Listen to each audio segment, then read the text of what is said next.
In this video, let's go over how to hold the ukulele properly. Now, it may sound pretty obvious and pretty simple, and luckily it is simple, but it may not be obvious though, on how to actually hold it. When I started, I wasn't ever too sure on how to hold the ukulele properly. And to be honest, I learnt in a recliner chair, so my posture and ergonomics sort of sitting position wasn't very good, and I did develop some bad habits. So in this video, I want to go over how to hold it properly, and then you can learn it right from the start, and then once you get good, you can do it in any position you like. But I do recommend learning the best way to do it first, and then you don't have any bad habits, and it will save you a lot of pain, literally and figuratively, because it does hurt your hand if you hold it wrong. So firstly, if you're right-handed, like I am, we're going to make sure with our left hand, we're going to pretty much just cradle the ukulele like this. You want it on a 45-degree angle.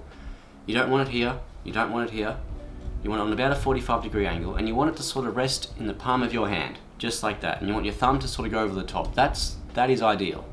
And you're going to carry it like this, and then you're going to rest it, or sort of on your, if you're sitting like I am now, I'm going to rest it on my forearm, or the best thing to do is to rest it on your hip. But you can't see my hip because of the sitting position that I'm in, but it's okay to keep it snug close to you here. So the first tip is have it cradling in your hand like that. That is number one. Number two is you want it to be snug.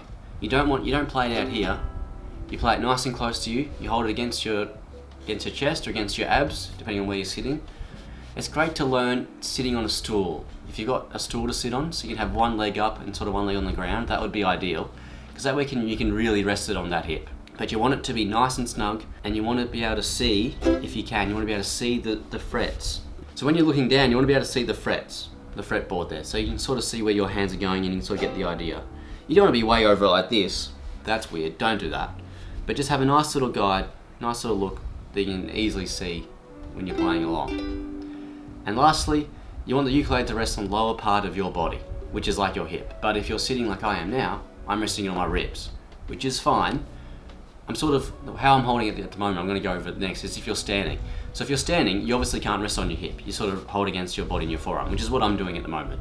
But when you're sitting down on a stool, I highly recommend you put it on your hip, and it makes it a lot easier to play a large ukulele, like the concert one here, and that is now resting on my hip, and that is very, very chill and very, very comfortable, and I can do this for literally all day. And the best part is, because my thumb's up here, my whole arm isn't getting tired. When your thumb goes behind it like this, holding it together, and you're pressing it together hard and all that sort of stuff, especially when you're playing chords, like bar chords, like E, and these sort of ones, it can become pretty painful. Very painful indeed, like especially the B as well. E's and B's, any of those sort of come into play, you want to try and play them as much as you can with your thumb in a nice restful position, because otherwise it's going to get a bit sore.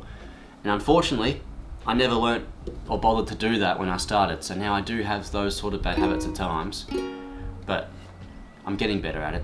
So I highly recommend you do that. Now, when we go to stand up, it's the same thing. You still want to keep your left hand 45 degrees, cradle the ukulele, but you're going to keep it snug, like I'm keeping it snug now. And you're going to rest it in this part of your forearm, in the meaty part, and it doesn't move. It stays there forever. Perfect. Now, all those sort of things, and then once you get going, you're going to find what works for you better, what may feel worse, what feels more comfortable, but I highly, highly recommend you stick to those three basics. The fretting hand cradling the neck, ukulele keeping it snug, and it resting on your hip. Now if you're standing, just two parts. Ukulele, the fretting hand here, and you also keep it snug, but on the ribs instead of on the hip. I hope this video has been useful, and I look forward to seeing you in future videos on how to play the ukulele.